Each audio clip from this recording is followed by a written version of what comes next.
Жараткан Аллах субханаху ва таалага чексиз мактоолор болсун. Сүйүктүү пайгамбарыбыз Мухаммад саллаллаху алейхи ва салламга чексиз салават саламдар болсун. Бүгүнкү ыйык күнүндө мечитке кадам таштап басып келип, ибадатты аткаруу үчүн келип, мусулмандардын улуу күнүндө улуу ибадатын аткарууга эрте келген кадамдарыбызга Кудай Таалам соопту эселеп жазган болсун. Күнөөлөрүбүздү кечирген болсун. Өткөнкү жумадан ушул жумага чейин билип билбей байкабаган, байкап деле кетирген кемчилик күнөөлөрүбүздү Кудайым кечирген болсун. Жүзүбүздү жарык кылсын, иманыбызды бекем кылсын. Келечекке койгон кадамдарыбыздын баарына жараткан өзү ыраазы боло тургандай жеткире көрсүн. Аллахым баарыбызга төө курбандык кылган, уй курбандык кылган, жок дегенде кочкор курбандык кылган соопту жазган болсун. Ислам дини бир гана пенденин жараткан менен болгон мамилесине тиешелүү эмес, адамдын экинчи адам менен болгон мамилесин, коомдукка тиешелүү маселелерди дагы камтыган дин болуп эсептелет. Бейишке кирем деген адам намазы болуш керек, орозосу болуш керек, иман сөзсүз түрдө болуш керек. Бир жагынан адамдарга зыяны тийбеген деңгээлде болуш керек. Адамдардын акысына кирбеген деңгээлде дагы болуш керек. Ислам дининде маанилүү болгон 5 нерсе сакталыш керек. Динди сакташ керек, адам жанын сакташ керек, намысын сакташ керек, байлыгын, дүнүйөсүн сакташ керек, акылын сакташ керек. Ушул 5 нерсени сактоого дин жардам берет, дин мүмкүнчүлүк берет. И сактаганга милдеттүүбүз биз. Шарият дагы жол көрсөтөт. Демек биздин бири-бирибиз менен болгон мамиледе дагы ушул жанды сактоо болсун, ден соолукту сактоо болсун, байлыкты сактоо болсун дагы ушуларга дагы көңүл бурушубуз керек болуп эсептелет. Шарияттын эрежеси ушул маселелердин баарын фикхи китептерге көңүл бура турган болсоңуздар, кызыгып окуп чыга турган болсоңуздар, ушул нерселердин бардыгы камтылган болуп эсептелет. Алардын арасынан бүгүнкү жума күнү биз маселе кыла турган темабыз, тиешелүү органдардан келип турган жол кыймылын көзөмөлдөгөн мамлекеттик органдан келип турган байкелерибизди дагы байкап турасыздар. Бүгүн ошол жол эрежесин сактоо боюнча болот. Кыргызстандагы быйылкы жылдын 25-жылынын январ айынан июнь айына чейин 6 айлык аралыктагы номерлерге, цифраларга бир токтоло кетейин. Бу кишилер дагы толуктап кийин кошумчалап айтып кетишет.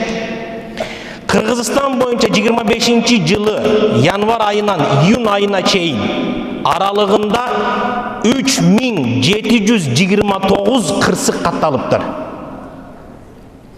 3729 кырсык катталган.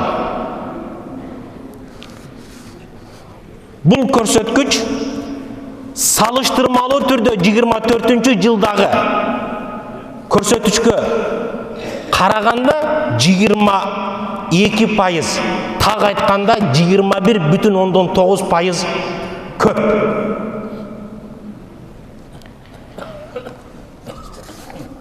Жол кырсыктан 5429 адам жаракат алган, жабырланган. Бул көрсөткүч салыштырмалуу түрдө 21,6%га жогору. Бул дагы көп болуп атат. Каза болгондордун саны 346. Бул көрүнүш болсо 23,6%га көп. Жаш балдар катышып калган кырсыктардын саны 1012 кырсык бола турган болсо, бул 29,9%га көп. Кырсыктан кайтыш болгон жаш балдардын саны 42 болсо, жаракат алгандардын саны 1117 жаш бала наристе экен.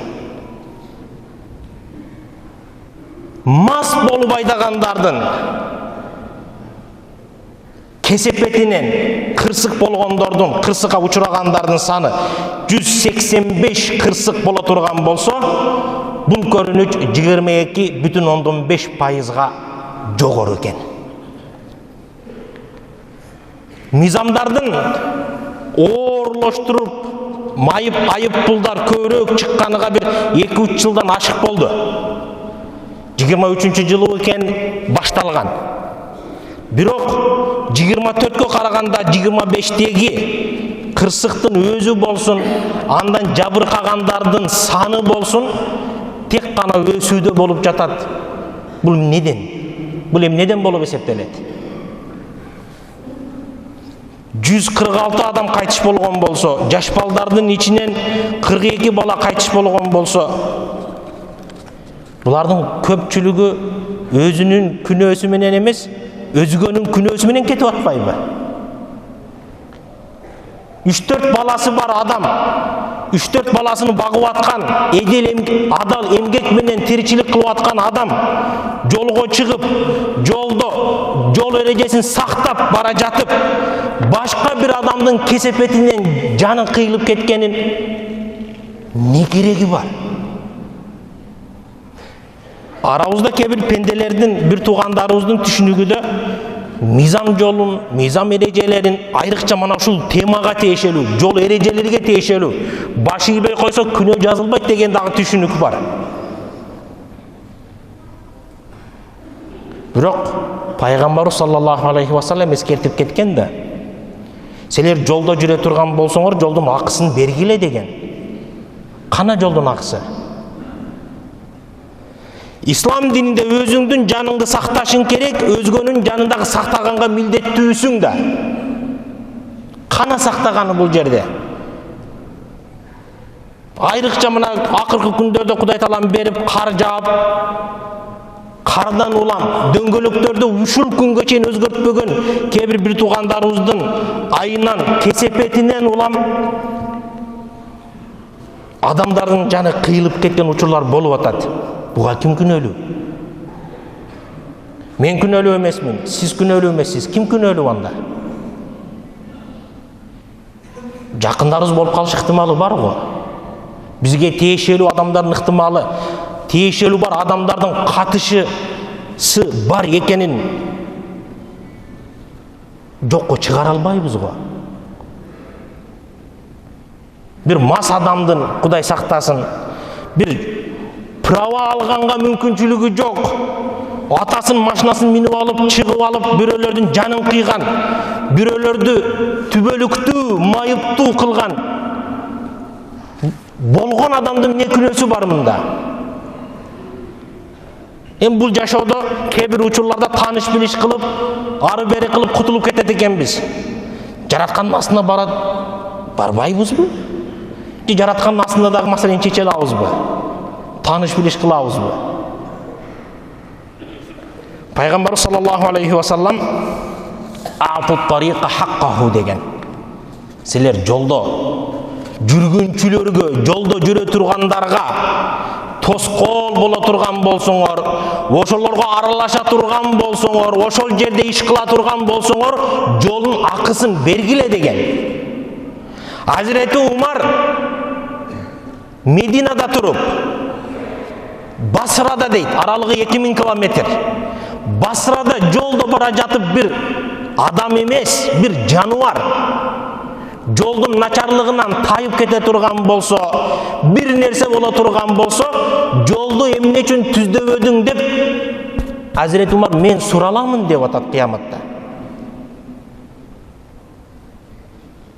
Тиешелүү органдар мамлекет колунан келген деңгээлде шартты түзөт, эрежени сактайт. Сиз менен биз дагы жаран катары, мусулман катары, адам катары милдетибиз колубуздан келишинче мизамдарга так болуп, биринчи өзүбүздүн жаныбызды, экинчи башкалардын жанын, башкалардын ден соолугун, башкалардын ишине тоскоол болбой турган деңгээлде эрежени сактаганга милдеттүүбүз. Жылдан жылга статистиканын өскөнү бул жакшы эмес. Башаламандык боло турган болсо, жоопкерчиликсиз кайдыгер мамиле кыла турган болсок, билесиздер, кээ бир мамлекеттерде 120дан ашып бара жаткан машинада кайтыш болгон адамга жаназа окушпайт. Өзүн өзү өлтүрдү болуп эсептелгени үчүн. Аларда ушунчалык жол кырсыгы көп болуп, ушунча адамдар кайтыш боло бергенден ушундай фатва чыгарышкан. Бул кетиште бизде дагы чыга тургандай. 24-жылы 6000ден ашуу кырсык катталган болсо, 600дөн ашуу адам каза болгон экен. Ооруп каза болгон жок олар. Ажал жетип каза болду, бирок кырсыктын айынан каза болуп атат. Башка бир адамдын шалакылыгынын айынан каза болуп атат. Жол эрежесин билбеген, документти сатып алган,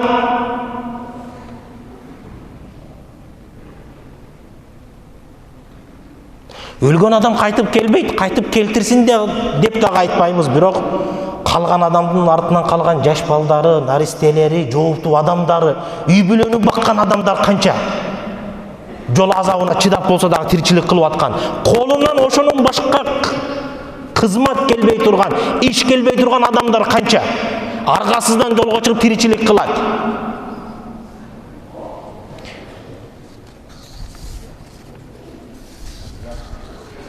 Пайгамбар саллаллаху алейхи ва саллам айтат: менин үммөтүмдүн амалдары мага көрсөтүлдү дейт.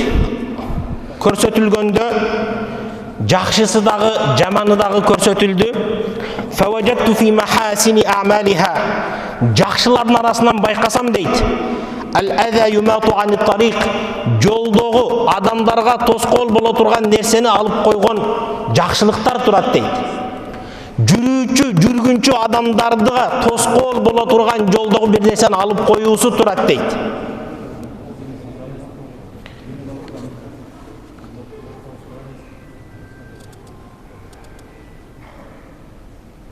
Ошон үчүн урматтуу жамаат, кечикпей келиш керек. Биринчи сапта отургуңуз келсе, эртерээк келиңиздер. Пайгамбар саллаллаху алейхи ва саллам айтат: Ал-иману бид'ун ва саб'уна шу'ба. Иман бир канчага бөлүнө турган болсо, 70 канчага бөлүнөт. Анын жогоргусу ла илаха иллаллах сөзүн айтуу боло турган болсо, анын төмөнкүсү жолдогу тоскоол боло турган нерсени алып коюу. Жолду тазалоо турат. Ислам дини ушуга буйруп атат. Сенин иманың ушунча алсыз болсо, болсун. Иманың адамдарга зыян тийгизбей турган деңгээлде болсун деп атат. Адамдар менен жарыш деген жок. Машинаны 120дан кем кылып айда деген жери жок. Адамдарды машина менен уруп кете бер деген жери жок. Правасыз айдай бер деген жери жок. Мана ушунун баары бир болсо имансыздык болуп эсептелет экен. Имам Муслим хадистеринде келтирген Пайгамбар саллаллаху алейхи ва салламдын хадиси бар. Лaqad ra'aytu rajulan yataqallabu fil jannati fi shajaratin qata'aha min dhahri at-tariqi kanat tu'dhi al-muslimin deyт. Адамдар жүрө турган жолунда бир дарак тоскоол боло турган болсо, ошону кесип тегиздеп койгону үчүн бейиште жүргөнүн көрдүм дейт. Пайгамбар саллаллаху алейхи ва салламдын хадисинде дагы бир келет. Жолда бара жатып бир тал, бир таш адамдардын жолун тоскоол болгону үчүн, алып койгону үчүн бейишке киргени, Кудай таалам күнөөсүн кечиргени бар дейт. Анан биз келип туруп буга амал кылуу эмес, акылдуулук болуп туруп жол эрежесин бузгандыгыбыз. Бүгүнкү күндө кээ бир туугандарыбыз ушунчалык акылдуу экен, иштебеген камераларды дагы билип турат экен. Иштей турган жерде эрежени сактайт, иштебей турган жерде эрежени бузуп кете берет. Жоқ дегенде башкалардын ден соолугун, башкалардын өмүрүн, башкаларга зыян келтирбейли. Өзүбүзгө каалаган жакшылыкты өзгөгө кааламайынча болбойт. Эгерде биздин арабызда бүгүнкү күндө могул турган 5000 адам жол эрежесин сактап айдай турган адамдар болсо, сиздерден сураныч, башкаларга да эскертиңиздер. Жол эрежесин сактап айдайлы. Адамдардын жашоосу бизге аманат. Адамдардын убактысы бизге аманат. Хадисте келет, шашылбагыла деп, шашылган шайтандын иши деп. Ал-аджалату минаш-шайтан. Шашылба, шашылган шайтандын иши. Кечиксеңиз кечигиңиз, бирок өзүңүз дагы эсен аман жетиңиз, башкалардын дагы жашоосуна, тиричилигине, ден соолугуна, жумушуна тоскоол болбой турган бололу.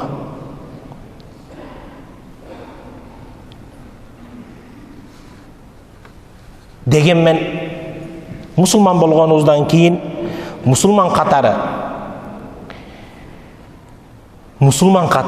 сактай турган эрежелер бар.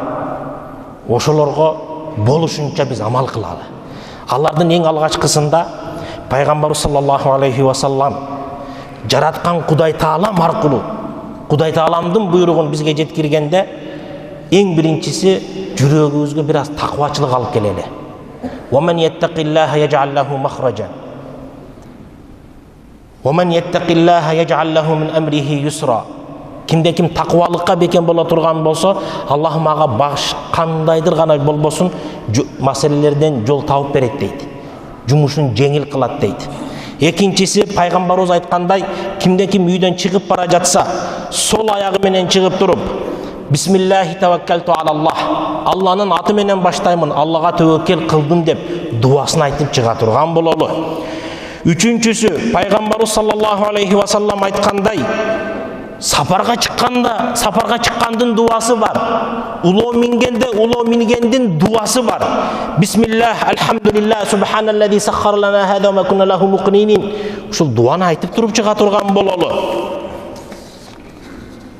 Айдай турган учурда ден соолукка тоскоол боло турган, жол эрежесине тоскоол боло турган нерселерден алыс болуп, ичимдик болсун, чегип алгандык болсун, жаман нерселерден тазаланып туруп, алардан алыс болуп туруп чыгалы.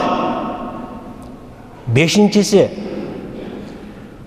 багымдат намазына, пешим намазына, жума намазына келгенде келип багымдат намазга бекен бололу. Кимде ким багымдат намазын мечитте окуй турган болсо, ал Алланын кепилдигинде болот. Ошол күнү Алланын кепилдигинде болот. Пайгамбарыбыз бизге бул жашоодо дагы пайдасы тие турган, руханий пайдасы тие турган, жерди жараткан Кудай Таалам, рызкы бере турган Кудай Таалам, бүт бар жоктун эси Кудай Таалам болгондон кийин Кудайдын буйругун аткарып, багымдатты жамаат менен окуйлу. Мине турган улообуз, унаабыздын текшере турган жерлери болсо текшертип, тазалай турган жерлери болсо тазалатып, жолго ыңгайлуу, ылайыктуу кылып текшерип туруп, анан мине турган бололу. Өзүбүздүн гана эмес, өзгөнүн жанын, малын, мүлкүн сактаганга, аларга зыян келтирбегенди ниет кылып туруп чыгалы. Аллахым мага да аманчылык бер, башкаларга дагы зыяным тийбесин деп ниет кылып туруп чыга турган бололу. Эң негизгиси, сүйүктүү пайгамбарыбыз саллаллаху алейхи ва саллам айткандай, эстеп жүрөлү, имандуулардын иманын толгонун белгиси алардын мүнөзү жакшы болгондор.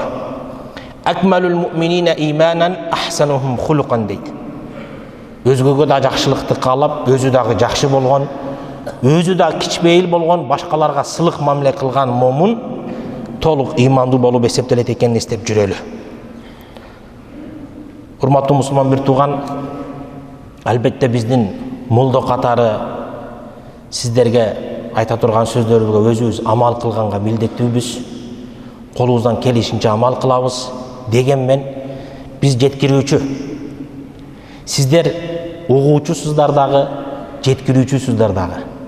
Сиздер дагы үйгө барганда, үй бүлө, бала чака, бир тууган, коллега, тааныштар, достор, жоролор ошол жерлерге да барганда ушул маселелерди жеткирип, туура жеткирип, биргеликте коомчулуктун деңгээлин сактаганга, биргеликте эрежелерди сактап, кыргыздын саны өзү аз.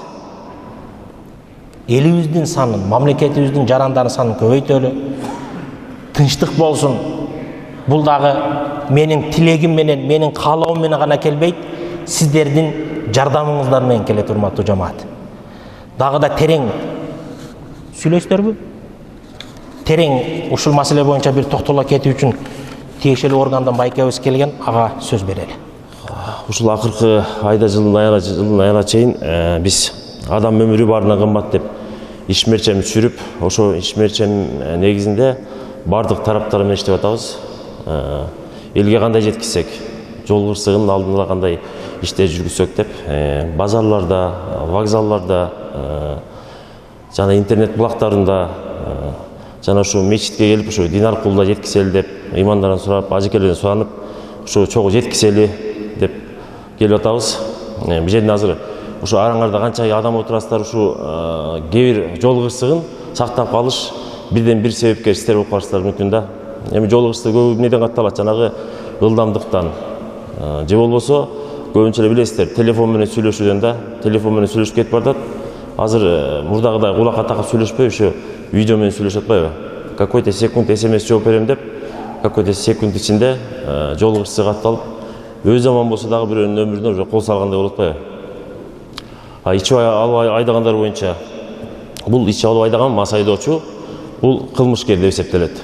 Ал өзү ичип, өзү рахат алып, айдап барып, бир жакшы жөнөкөй жакшы келаткан үй бүлөнү машинасын менен сүзсө, бул дагы почти мындайча айтканда бул кылмышкер. Анан ушу үйгө барганда, же достору барганда, же машинада кетип баратканда, ошо жаныңызда айдоочу телефон менен сүйлөшүп баратса, же катуу айдап барса, ошо акырын айда, же телефон чыдап салчы, 15 мүнөт кечиксек дагы шашпай жетелчи, аман эсен жетелчи деп бир айтып, ошол сиздин чоң себепкер болот да. Рахмат. Садака болоюн, урматтуу бир туугандар. Кечигип жесе кечигип жетели, эсен аман жетели. Эскертип жүрөлү бири-бирибизге. Экинчиси, телефонго жооп бербей эле коелу машина айдап бара жатып. Ушунун айынан дагы болуп жатат экен. Этият болуңуздар. Анан дагы бир эскертүү, урматтуу жамаат. Бул темадан башка. Азыр кыш келип, бир аз суук түшүп, бир четинен кымбатчылык дагы, баалар өзүнчө өсүп атат.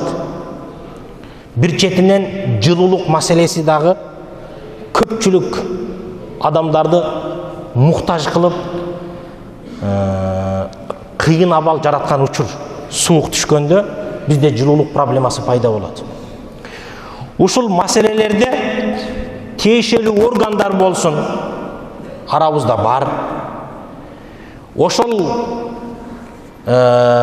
продукцияны сатып иштеген жылуулук немелерин, тамак аштын моменттен пайдаланып, бааны ашата көбөйтүп, көбүрөөк пайда көрүп иштей турган бир туугандарыбыздан бир сураныч.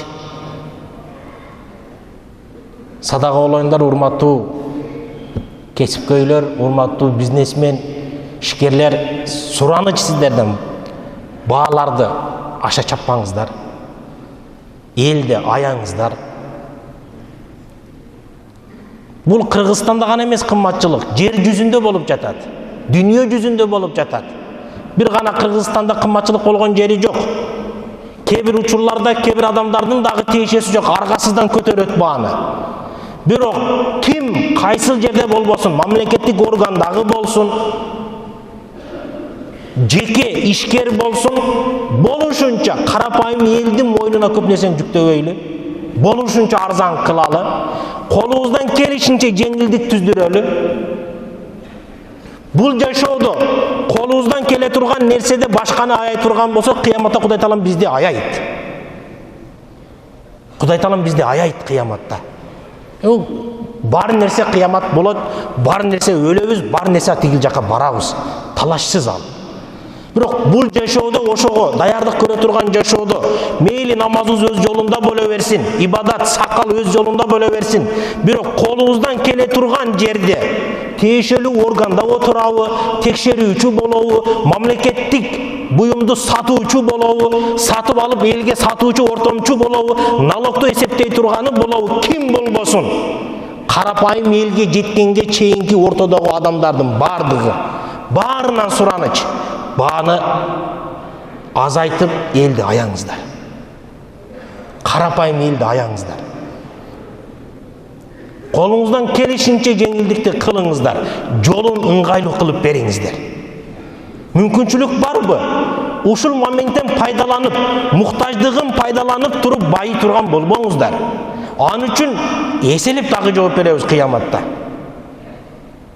Жөнөкөй адамдын күнөөсү бир боло турган болсо, жооптуу адамдын күнөөсү 2-3 эсе болуп кете берет. Билип туруп кыла турган болсо, дагы да кошулуп кете берер, урматтуу жамаат. Анысы аз келгенси бул жашоодо дагы кайтар дүнүйө дейт биздин кыргызда. Хадистен алынган бул дагы. Кимде ким кандай иш кыла турган болсо, Кудай Таалам жанын алганга чейин ошол нерсе менен жазалап өтөт. Ошол нерсенин тешип чыкканга чейин Кудай Таалам көрсөтмөйүн жанын албайт.